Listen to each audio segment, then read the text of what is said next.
Hello, everyone, and thank you for being here today. My name is Mohammed Yahya Salama, and I'm excited to present my project for the Data Mining for Business course this semester. The title of my project is Predicting Household Spend for BBY. I will walk you through the entire process from understanding the data to building a model that predicts household spend. So let's get started. The main goal of this project is to predict household spend for BBY. This prediction will help BBY customize its marketing campaigns for specific customers. By doing so, BBY can target customers who are likely to spend more, which can increase revenue. To do this, I followed a popular data science method called CRISP-DM. It stands for Cross-Industry Standard Process for Data Mining. The end result of my project is a predictive model and useful insights for marketing. This project is about using data mining techniques to help predict how much different households will spend at BBY. By understanding household spending habits, we can help BBY create more effective marketing campaigns and target customers better. This approach can increase revenue, as I said before, and let's see how we did it. Here is a quick overview of my presentation. First, I will give an introduction and explain the goal of the project. Next, I will talk about the data, how it was prepared, and how I created the predictive model. After that, I will show you the model's performance, the most important features, and the final predictions for the prospect data. By the end, you will see how we can use this project to improve marketing campaigns for BBY. Starting off with our introduction, the objective of this project, as said, is to predict how much households will spend at BBY. This is important because it allows BBY to better target its customers with personalized marketing. Instead of sending ads to everyone, they can send targeted offers to people who are most likely to spend more. Using the CRISP DM approach, our key deliverables will be a predictive model, insights into what drives household spendings to support marketing strategies.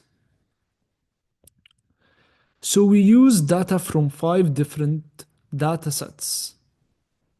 These data sets are called consumer, donations, in-house, magazine, and political. Each dataset has different information about the households. To build the model, I divided the data into 3 parts. The training data, which has 15,000 households and is used to train the model. The testing data has 5,000 households and is used to test if the model is working correctly. And finally, we have the prospect data, which has 5,992 households. This is the data we will use to predict household spend for new customers. Each household has a unique identifier called temp ID. This ID will help us to keep track of each household and also to merge the datasets later on. For data preparation, we do agree that data preparation is a very important part of any data science project, and I did several steps to make sure the data was clean and ready for the model. First, I converted categorical columns to factors so that the model could understand them. Second, I dropped columns with all NA values because they had no useful information. Moreover, I also dropped unnecessary columns that wouldn't help with prediction. Moving onward, for numerical columns, I, I filled in missing values using the median, and for categorical columns, I replaced missing values with the word unknown. Next, I merged the datasets using the temp ID to connect all the household data. Finally, I checked to make sure all the columns were consistent and ready for modeling. So to predict household spend, I used a random forest model.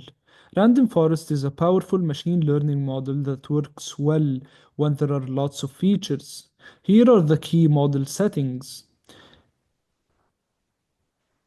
as seen in the presentation. I basically used 100 trees to make stronger predictions. I also set the mtry parameter to the square root of the number of features, which is a good rule of thumb in general. Moreover, each tree has a minimum node size of 5, which helps us control how deep the tree can grow. Also, I set the random seed to 123 to make sure the results are reproducible. Finally, I calculated the feature importance to understand which features are the most important for predicting household spend.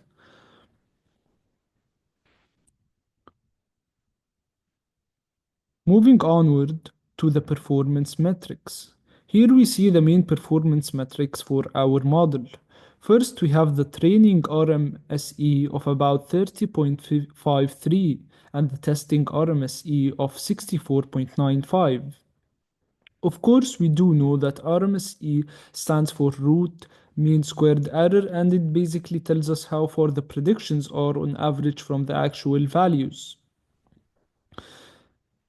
Next, we looked at the R squared values. The training R squared was 0.9043, which means our model explains about 90% of the variation in the training data.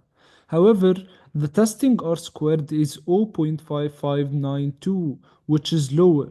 This tells us that while the model performs very well on the training data, it is not as strong on the testing data, but it still explains around 56% of the variations in testing. This difference may indicate a slight overfitting where the model learns the training data better than the testing data. We also have some statistics for the prospect data predictions. The average predicted spend for prospects is about $301, and the median spend is around $333.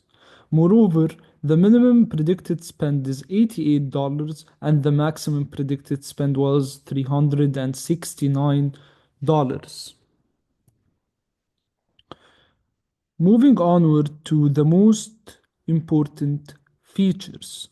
So this bar chart shows the top 20 most important features that influence the prediction of BBY spend.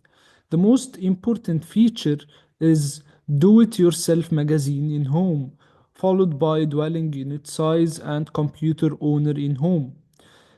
Basically, this chart helps us understand what drives spending predictions and what to focus on for better insights. Moving on to the model performance plot or the actual versus predicted spend plot. And this scatter plot shows how well the model's predictions match the actual spend for both training and testing. Basically, the dotted line represents a perfect match where predicted spend equals actual spend. For the training data, which we can see here in blue, predictions are close to the dotted line, meaning the model did a great job.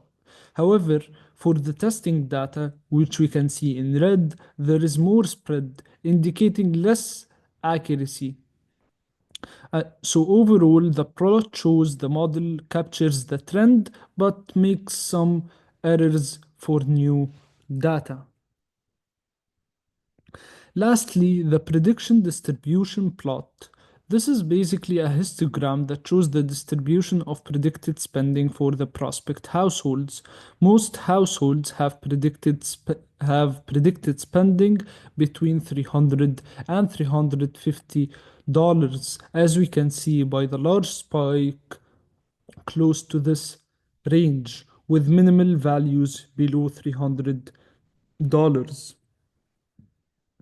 So, thank you. That concludes my presentation. Thank you all for your time and attention. And to basically summarize, I built a model that predicts the household spend for BBY, which was using a random forest model. Hopefully, this model will help BBY understand which customers are more likely to spend more so they can target them with personalized marketing campaigns. If you do have any questions, I will be more than happy to answer them.